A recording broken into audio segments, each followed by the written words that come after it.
लोकसभा चुनाव के लिए आम आदमी पार्टी और कांग्रेस के बीच गठबंधन का आधिकारिक ऐलान कर दिया गया। दोनों पार्टियां पंजाब को छोड़कर दिल्ली, हरियाणा, गुजरात, गोवा और चंडीगढ़ में मिलकर चुनाव लड़ेंगी, जिसके लिए सीट बंटवारे पर दोनों पार्टियों के बीच फाइनल समझौता भी हो गया।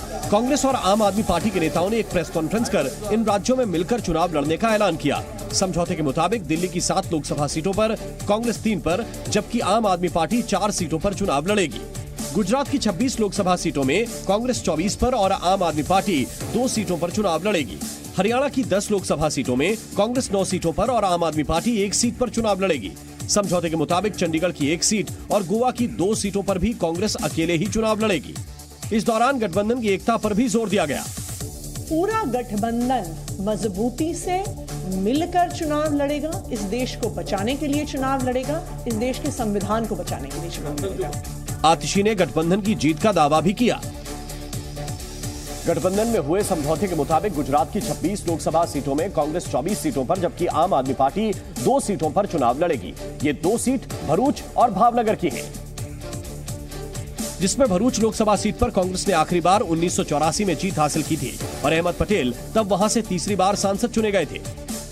गुजरात में 26 लोकसभा सीटें हैं, 24 पर कांग्रेस लड़ेगी, 2 सीटों पर आम आदमी पार्टी के प्रत्याशी रहेंगे। भरूच लोकसभा और भावनगर लोकसभा की ये सीटें होगी। भरूच सीट बीजेपी का गढ़ है, लेकिन माना जा रहा है कि इस बार अहमद पटेल की बेटी मुमताज पटेल वहां से चुनाव लड़ना चाहती थी, लेकिन आम आदमी पार्टी को सीट दिए जाने पर उन्होंने दुख जताया और सोशल मीडिया पर लिखा कि गठबंधन में भरूच सीट नहीं बचा पाने के लिए माफी मांगती हूं। मैं आपकी निराशा साझा करती हूं। साथ मिलकर कांग्रेस को मजबूत बनाने के लिए फिर से संगठित होंगे। अहमद पटेल की 45 साल की विरासत को व्यर्थ नहीं जाने देंगे। बताया जा रहा है कि पिछले 10 लोकसभा चुनावों में मिली हार की वजह से कांग्रेस ने समझौते के तहत इस सीट को आम आदमी पार्टी को दे दिया। आम आदमी पार्टी और कांग्रेस के बीच हुए गठबंधन पर सियासी बयानबाजी भी तेज हो गई। बीजेपी ने गठबंधन पर निशाना साधते हुए दोनों ही पार्टियों को घेर लिया और कांग्रेस और आम आदमी पार्टी के गठबंधन को ठगबंधन बताया। मैं इसको गठबंधन नहीं बोलूंगा, ठगबंधन बोलूंगा, क्योंकि पंजाब में तो एक दूसरे को गाली निकालेंगे, लेकिन दिल्ली के अंदर गलबगियां करते हुए लोगों से वोट मांगेंगे। बीजेपी ने केजरीवाल को भी उनके पिछले बयानों पर घेरा। चोर चोर मौसेरे भाई, और यही हो रहा है अब दिल्ली में आम आदमी पार्टी और कांग्रेस के बीच। अरविंद केजरीवाल जी जिनको बोलते थे इनको जेल भेजना है, इन कांग्रेसियों को जेल भेजना है, सोनिया जी को, राहुल जी को, अब उन्हीं के चरणों में लेट गए हैं। बीजेपी ने दावा किया कि घोटालों में घिरे केजरीवाल को अब कांग्रेस के सहारे की जरूरत है। कांग्रेस पार्टी अब कई राज्यों में वहां के स्थानीय पार्टियों से अपने आप को कम मजबूत समझती है, इसीलिए कम सीट ले रहे हैं। दूसरी बात, आम आदमी पार्टी अब इस बात को स्वीकारती है कि दिल्ली में उसकी विश्वसनीयता घट गई है और उसे कांग्रेस का सहारा चाहिए। बीजेपी नेताओं ने गठबंधन की हार का दावा भी किया।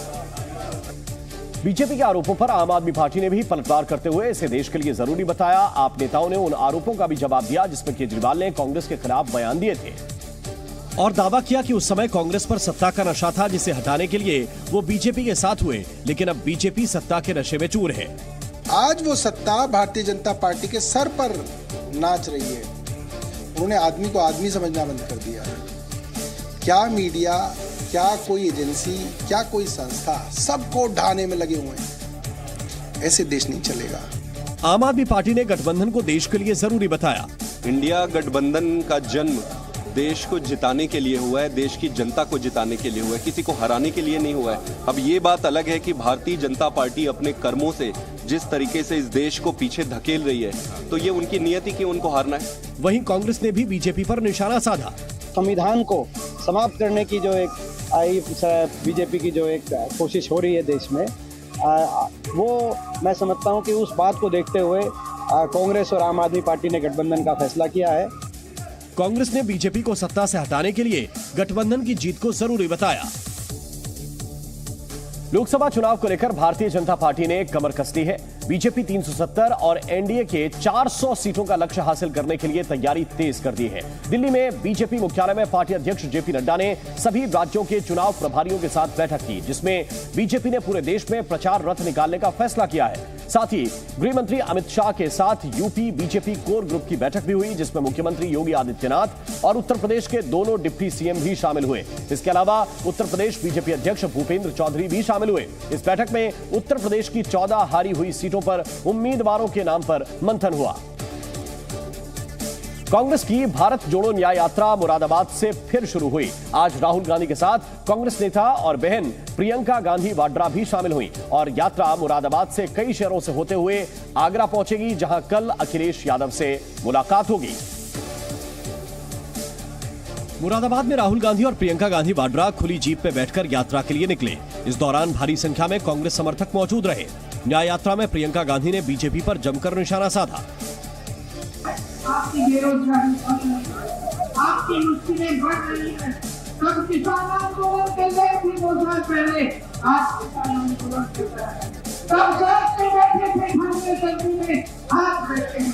तब उनकी सुनवाई नहीं की, आज उनकी सुनवाई। तो वहीं राहुल गांधी ने कहा कि देश के पिछड़ों और अल्पसंख्यकों की हालत सबसे ज्यादा खराब है। नरेंद्र मोदी जी आपसे कहते हैं कि ये सबका हिंदुस्तान है। ये सबका हिंदुस्तान कैसे है अगर इसमें 90% लोगों को कोई भागीदारी नहीं मिल रही। कल यानी 25 फरवरी को यात्रा अमरोहा, संभल, बुलंदशहर, अलीगढ़ और हाथरस होते हुए आगरा पहुंचेगी, जहां अखिलेश यादव भी शामिल होंगे। राहुल गांधी की न्याय यात्रा के यूपी में पहुंचने के बाद कल पहली बार गठबंधन की झलक देखने को मिलेगी, जब आगरा में अखिलेश यादव इसमें शामिल होंगे। लेकिन जयंत चौधरी के गठबंधन से निकलने की टीस कांग्रेस को अभी भी है। जो जमीन पर आरएलडी के लोग हैं वो आज गठबंधन के साथ हैं। उनको अफसोस है कि उनके नेता ने कोई ऐसा फैसला किया। चौधरी चरण सिंह जी को जिस तरह से सम्मानित किया गया है, उसकी खुशी हर एक को है। बीजेपी का कहना है कि विपक्षी गठबंधन पूरी तरह तार-तार हो गया है। अब जो गठबंधन है वो तो बिल्कुल तार-तार हो गया, खत्म हो गया। ये तो मरण शैया पर पड़ा हुआ है। प्राण इसके पूरी तरीके से निकल गए हैं। उत्तर प्रदेश में समाजवादी पार्टी और कांग्रेस में सीटों का बंटवारा हो चुका है।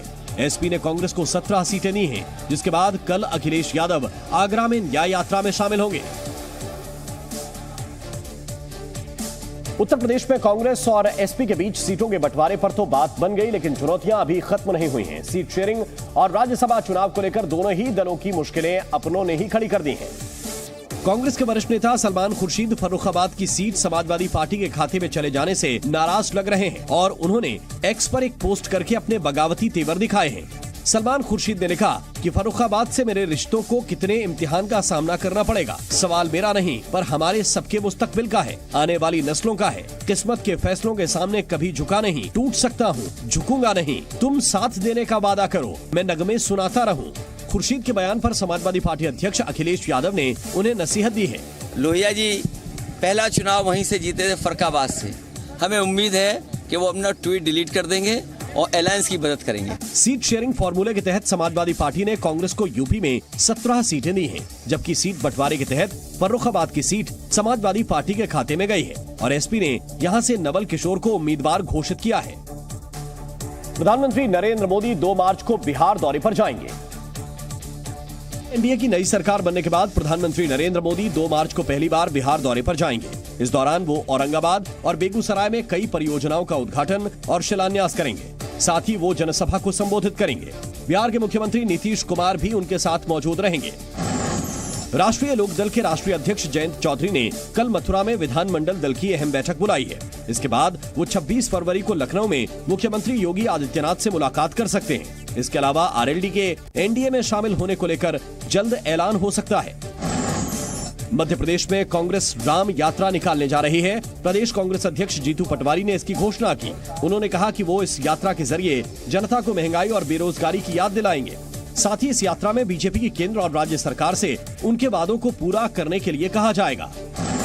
जेडीयू नेता नीरज कुमार ने तेजस्वी यादव की जनविश्वास यात्रा को आर्थिक उगाही यात्रा बताया। उन्होंने कहा कि लालू राबड़ी के शासन में बिहार में कोई काम नहीं हुआ। तेजस्वी यादव मुख्यमंत्री नीतीश कुमार के कामों का क्रेडिट लेना चाहते हैं।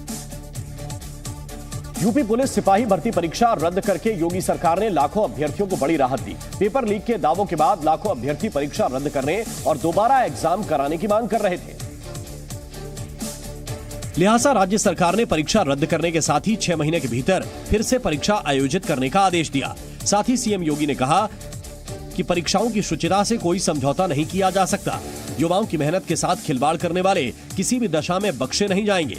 ऐसे अराजक तत्वों के खिलाफ कठोरतम कार्रवाई होनी तय है।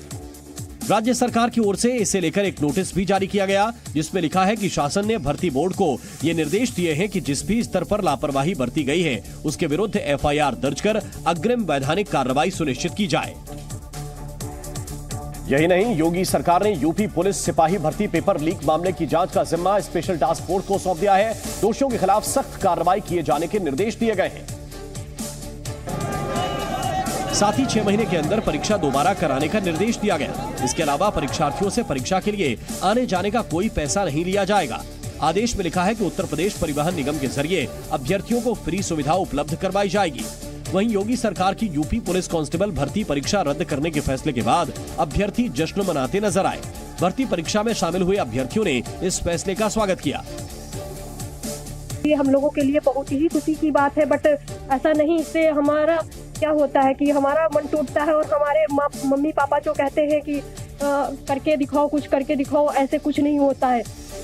दरअसल सोशल मीडिया पर पेपर लीक होने का दावा किया गया था। अभ्यर्थियों का कहना है कि 2 दिन की 4 पाली में हुई इस भर्ती परीक्षा में 17 और 18 फरवरी की दूसरी शिफ्ट का पेपर लीक हो गया था। यूपी पुलिस सिपाही भर्ती परीक्षा 2023 को रद्द कर दिया गया है, जिसके बाद प्रतियोगी जश्न मना रहे हैं। वहीं इससे जुड़ी एक बड़ी जानकारी सामने आई है। जानकारी के मुताबिक परीक्षा के दोनों दिन यानी 17 और 18 फरवरी को दूसरी शिफ्ट के पेपर आउट हुए थे और जिस कंपनी को पेपर छापने का काम दिया गया था वहीं से पेपर लीक हुआ था। इस मामले में पुलिस भर्ती बोर्ड के अफसरों पर गाज गिरना तय माना जा रहा है, जबकि इस मामले में समाजवादी पार्टी प्रमुख अखिलेश यादव ने राज्य सरकार पर निशाना साधा। उन्होंने योगी सरकार की नीयत पर भी सवाल उठाए। सरकार की अगर नीयत साफ होती तो जिस समय पहला पेपर लीक हुआ था उसी समय सरकार सख्ती से कार्रवाई करती और उसका परिणाम ये होता कि किसी भी परीक्षा का पेपर लीक नहीं होता। प्रधानमंत्री नरेंद्र मोदी कल गुजरात में ओखा बेट द्वारका सिग्नेचर ब्रिज सुदर्शन सेतु का उद्घाटन करेंगे। यह देश का सबसे लंबा केबल सिग्नेचर ब्रिज है। इसकी लंबाई 2.3 किलोमीटर है। ये ओखा और बेट द्वारका द्वीप को जोड़ता है। 2017 में प्रधानमंत्री मोदी ने इस ब्रिज की आधारशिला रखी थी। पुल के निर्माण से पहले तीर्थ यात्रियों को द्वारका बेट में द्वारिकाधीश मंदिर तक पहुंचने के लिए नौका परिवहन पर निर्भर रहना पड़ता था। इस ब्रिज पर गाड़ियों की आवाजाही के लिए 4 लेन है। दोनों तरफ पैदल यात्रियों के लिए भी 2.5 मीटर का कॉरिडोर है। पैदल यात्री के कॉरिडोर पर हर 10 मीटर पर पत्थर की शिलाओं पर गीता ज्ञान और धार्मिक जानकारी की नक्काशी भी की गई है। फुटपाथ पर छत भी है जो दरअसल सौर पैनल है, जिनसे 1 मेगावाट की बिजली भी पैदा होती है। रात के वक्त लाइटिंग के साथ काफी दूरी से यह ब्रिज देखा जा सकता है और इसके निर्माण में कुल 978 करोड़ रुपए का खर्चा आया है। उत्तराखंड के बाद अब असम सरकार ने भी समान नागरिक संहिता की ओर कदम बढ़ा दिया है। हिमंता बिस्वा शर्मा सरकार ने मुस्लिम विवाह और तलाक पंजीकरण अधिनियम को रद्द कर दिया है। असम के मुख्यमंत्री हिमंता बिस्वा शर्मा ने कैबिनेट के फैसले के बाद सोशल मीडिया पर लिखा कि असम कैबिनेट ने सदियों पुराने असम मुस्लिम विवाह और तलाक पंजीकरण अधिनियम को निरस्त करने का एक महत्वपूर्ण निर्णय लिया। इस अधिनियम में विवाह पंजीकरण की अनुमति देने वाले प्रावधान शामिल थे। ये कदम असम में बाल विवाह पर रोक लगाने की दिशा में एक और महत्वपूर्ण कदम है। दरअसल उत्तराखंड में इसी महीने यूसीसी विधेयक पारित हुआ था, जिसमें अलग अलग धर्मों के लोगों को विवाह, तलाक और विरासत को नियंत्रित करने वाले अलग अलग कानून की जगह एक समान नियम लागू करने का प्रावधान है। असम का मुस्लिम विवाह और तलाक अधिनियम अंग्रेजों के समय लागू हुआ था, जिसमें कई खामियां होने का दावा असम सरकार कर रही थी और इसीलिए इस कानून को रद्द किया गया। लेकिन पुराना कानून रद्द होने के बाद अब कई बदलाव होंगे। रद्द किए गए कानून में मुस्लिम विवाह और तलाक का पंजीकरण अनिवार्य नहीं था। साथ ही कुछ लोगों को मुस्लिम विवाह और तलाक के रजिस्ट्रेशन का लाइसेंस मिला था। ऐसे 94 लोगों को असम सरकार 2-2 लाख का मुआवजा देकर हटा देगी। कानून रद्द होने के बाद ऐसे लोग अब विवाह और तलाक का रजिस्ट्रेशन नहीं कर पाएंगे। अब जिला रजिस्ट्रार या जिला आयुक्त मुस्लिम शादियों को पंजीकृत कर सकेंगे। हालांकि विरोधी दल इसे चुनावी स्टंट बता रहे हैं। सामने इलेक्शन है, सिर्फ ये धंधाबाजी है, मुसलमान को टारगेट करना, किसी कम्युनिटी को टारगेट करना, ये इनका लक्ष्य है। Overall it is a discriminatory decision of the cabinet of Assam because the government was talking about the ECC and banning of polygamy, but ऐसा दावा किया जा रहा है कि असम सरकार ने बाल विवाह को रोकने के लिए ये कदम उठाया है। मुस्लिम विवाह और तलाक पंजीकरण अधिनियम 1935 एक्ट असम में खत्म कर दिया गया है। इस कानून के तहत आर्टिकल 3 में मुस्लिमों को छूट दी गई थी। बहुविवाह और बाल विवाह वैध माने जाते थे। शादी के रजिस्ट्रेशन की उम्र की सीमा नहीं थी, यानी शादी में कानूनी उम्र लड़के की 21 साल और लड़की की 18 साल की अनिवार्यता का पालन इस एक्ट के तहत नहीं था। इस एक्ट के तहत शादी करने के लिए लड़का और लड़की का एक ही धर्म का होना अनिवार्य होता था। पिछले कुछ दिनों से असम के मुख्यमंत्री हिमंता बिस्वा शर्मा 2026 तक बाल विवाह के खिलाफ असम में कानून लाने की बात कर रहे थे, लेकिन विरोधी दल इस नए बदलाव को सियासत बता रहे हैं। बीजेपी नेता असम सरकार के इस फैसले को बढ़िया कदम बता रहे हैं। अगर सारे लोगों को, हिंदू मुसलमान, एक कानून से चलेंगे तो समाज में एक अच्छा माहौल बनेगा। अब हिंदू के लिए अलग कानून, मुसलमान के लिए अलग कानून, तो देश नहीं चलेगा। वहीं समाजवादी पार्टी इसे समाज के लिए खतरा बता रही है। देश बदतरीन हालात से गुजर रहा है। आज तक सांप्रदायिक सौहार्द को इतना खतरा कभी नहीं हुआ था आजादी के बाद से, जो आज हम लोग देख रहे हैं। दरअसल असम के रद्द हुए मुस्लिम विवाह और तलाक कानून में पहले दूल्हा और दुल्हन की शादी की कानूनी उम्र को भी नजरअंदाज करने का दावा किया जा रहा था। कर्नाटक की सिद्धारमैया सरकार को बड़ा झटका लगा है। राज्य के मंदिरों से 10% टैक्स वसूलने वाला बिल विधान परिषद से पास नहीं हो पाया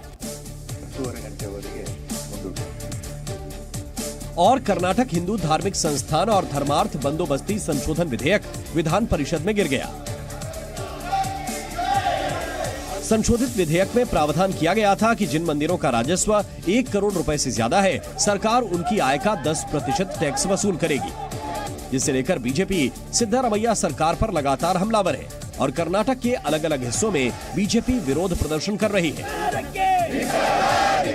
I have got a question to Mr. Siddaramaiah. You dare to do it same with the masjid. You dare to do it the same with the church. Why are you not doing it? Karnataka के उच्च सदन में BJP और JDS बहुमत में हैं। इस विधेयक पर फैसला लेने के लिए ध्वनिमत कराया गया था और इसके पक्ष में सिर्फ 7 ही वोट पड़े, जबकि विपक्ष में 18 वोट पड़े। कर्नाटक विधान परिषद में बीजेपी के 34, कांग्रेस के 28 और जनता दल सेकुलर के 8 सदस्य हैं। प्रधानमंत्री नरेंद्र मोदी ने छत्तीसगढ़ को करोड़ों की सौगात दी। प्रधानमंत्री नरेंद्र मोदी वीडियो कॉन्फ्रेंसिंग के जरिए विकसित भारत विकसित छत्तीसगढ़ कार्यक्रम में शामिल हुए। इस दौरान उन्होंने करीब 35,000 करोड़ की योजनाओं का उद्घाटन और शिलान्यास किया। कार्यक्रम को संबोधित करते हुए उन्होंने कहा कि विकसित छत्तीसगढ़ का निर्माण गरीब, किसान, युवा और नारी शक्ति के सशक्तिकरण से होगा।